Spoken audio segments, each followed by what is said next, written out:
Hello, I'm Jim Demon with Clark County Close-Up. Thank you very much for meeting with us. I'm glad to be here. Okay, well, in the open, we briefly mentioned kind of the services provided by Public Works. How is this department organized to handle such a variety of tasks? So Clark County Public Works Department, we're the second largest department in the county. We have 6 different divisions, and we have Parks Department, Clean Water, Road Operations, Fleet, Transportation, and also Project Delivery, Project Management, Construction Management. So there are 6 different distinct divisions within Public Works. And they're one of the comprehensive departments that provides all the public services that are out there, that something that we deal on a daily basis, like driving, using our parks, water, our wastewater treatment plants, so when you flush the toilet, you know where it goes and gets treated right. So we provide comprehensive services to the entire county, and also the areas that are within urban growth boundaries that still within the county's jurisdiction. How many employees? We have about just under 350 employees, and summertime it goes up to 400 when we hire some temporary help to make sure that we provide the level of service that our citizens deserve. Okay. And what's your annual budget? It's just under $100 million that we have, and that includes our operation and capital. Now, this is the first time we've interviewed you. How long have you been serving as Director of Public Works? About a year. Actually, just had my anniversary with the county, so I started last year in September, and it's been a year as a Public Works Director, and also filled the role of county engineer. So those are the 2 positions I held with the county. Would you mind tell us a little bit about your background? Well, originally I was born in Afghanistan, and because of the Russian invasion, we migrated to U.S. and almost 37 years ago. I grew up mostly in Cincinnati, where I finished my high school, and then I went on to study civil engineering at the University of Cincinnati, and I had a really passion with being outdoor and do a lot of my hands on different parts of activities outdoors, and so civil engineering was a really good fit for me. And I went on, one nice thing with University of Cincinnati, they had what's called cooperative education, where after your freshman year, you're required to work 1 quarter and go to school 1 quarter. And I had a great opportunity to work for one of the cities, and then stayed on, went to school, and also continued to work in public sector.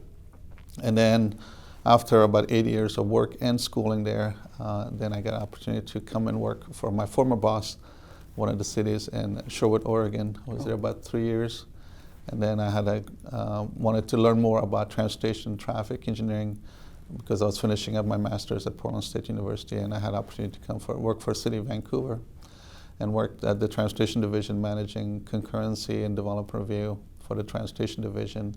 So it was great to get to know all about the community, what was going on, and make a lot of connection with the development community, contractors, engineers. So it was a really great experience. And then one of my goals was to become a Public Works Director. So I went on to work for City of Pasco, Washington, for about 6.5 years, and then after that, a couple years in California to be close to family for a little bit, to take care of some stuff. But at the same time, I had an opportunity to work for the City of San Jose, the Transportation Division, working on the BART project, high-speed rail, the train station master planning, and also electrification of the Caltrain. It was a great project to learn a little bit about how does they work. Yeah. And then, but one of the things was that Vancouver became my home. And I always wanted to get back here, because not only for all the connection I have with the community and friends, so this was a great opportunity to come back, and it feels like coming back home. Great, great. So summer is the big season for road maintenance and construction. Was it a particularly busy summer this year? Did you get a lot done? Yes, and actually we have a really busy schedule throughout the whole year, because depending on the season, we do a different type of activities because of a variety of divisions that we have. But some in particular, because our Parks Department makes sure that we manage all those noxious weeds. They're a really great program, and also maintenance of the park, because that's when we have a lot of utility. But for construction and road maintenance too, we do a lot of about 68 lane miles of chip sealing, about under 70 miles of road overlays, and then also a lot of number of capital projects like 119. We finished the 10th Avenue Bridge, which is a new major bridge we just opened up in December last year, finishing those up. So it was quite a busy season. We're just closing up those projects and then getting ourselves ready for the next season. Okay. In the news, 179th is going to be a big project along with other upcoming projects. Can you tell us a little bit about that project, what it means? Well, 179 is really a major project trying to open up growth, economic development for the county. Where's this located at? Just First of all, so 179th is along I-5 and 179th Street, within nearby the fairgrounds. Fairgrounds, okay. That's one of the areas that has been kind of on hold in terms of allowing new developments because of capacity issue. There was a number of areas that was expanded and brought the urban growth boundaries, urban holding, and about 2,200 acres of land that because of lack of capacity they were not able to develop. There was also other developments that could not develop because of capacity. It's about 8,000 acres area and about 3,000 or 4,000 acres of vacant lands that need to be developed. So one of the things that council asked us last year to find a way to fund those projects and open up capacity and development.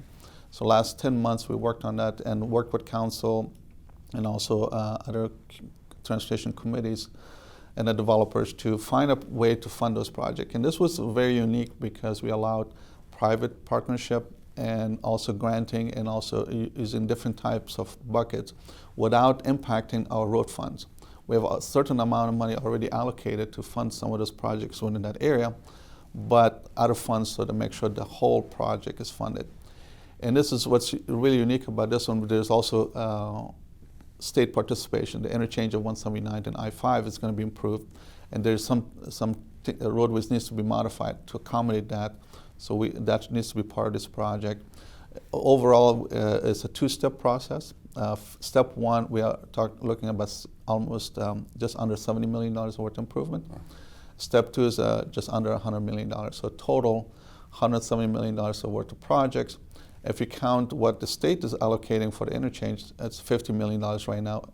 So almost $220 million worth of improvement. Because that's the area that has a lot of land, and that's the next growth area that's left in the urban, within urban growth boundary areas. And also to increase economic development for not only for the area but also for the county-wide. And we have done economic development, which Eric Hovey and the potential economic benefit there did a presentation that will enhance the economic benefits for the entire county and increase the property taxes so that we can continue to provide the level of services and for our community. Okay. When roughly could you anticipate projects kind of starting and then getting wrapped up? The goal is to have the projects that we outlined on the first step one to start construction by 2024. There are some of the projects actually we're going to be starting next year, like 10th Avenue. We finished the bridge project, and there's a portion of south of it between 154 to 149. That's going to be starting in about a year. There's a huge culvert replacement. Right now the road is very narrow and it needs some safety improvement. So that's almost $12 million project that we're going to be starting that next year. So that's one of the first projects. Okay. And then the next one, the concerted effort between the county, the WashDOT and also private developer between Delphel to 15th Avenue, there's a lot of improvement that needs to be done as part of the interchange. So that project, our goal is to start at 2024 and probably finish by 2027. Okay. We're recording this interview in early September, so winter is on its way. How does Public Works prepare for snow ice events? We have actually a really good, robust program. And one thing, a nice thing, reason I wanted to come back to Clark County, because I know a lot of the folks that work here, there's a lot of institutional knowledge, so they know how to prepare. Like I mentioned, we prepare ourselves for different seasons, so we have a work plan that we implement. So starting October, we make sure all the equipments are ready, make sure all the supplies we need, like sand and salt, everything is ready. So in case we had early inclement weather, they're ready to do. One thing is unique about Clark County that we have a variety of different types of elevation. We're as low as 200 feet and as high as almost 3,000 feet. Wow. So the county could be experiencing different type of weather. It depends where you're at. If you're in the gorge area near Washougal, you might be experiencing different kind of weather, or if you're in downtown, it's different, or if you go to the north. So we have about 2,600 lane miles of roadways that we maintain, snow and ice removal. So we have a really good, solid program, and the guys do a great job maintaining those.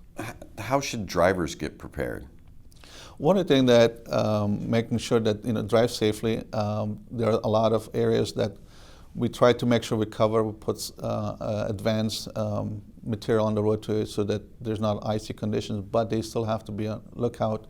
Make sure they drive safely when they check the weather, and be cautious and not speed on the roadways, because some areas might have patchy ice conditions. And a lot of times what we do is trying to address the principal arterials, the main roads that leads to like hospitals and schools first, and then the second tiers will be to do a lower classification roadways. So they should check the weather, be careful, and watch out for icy conditions. Okay.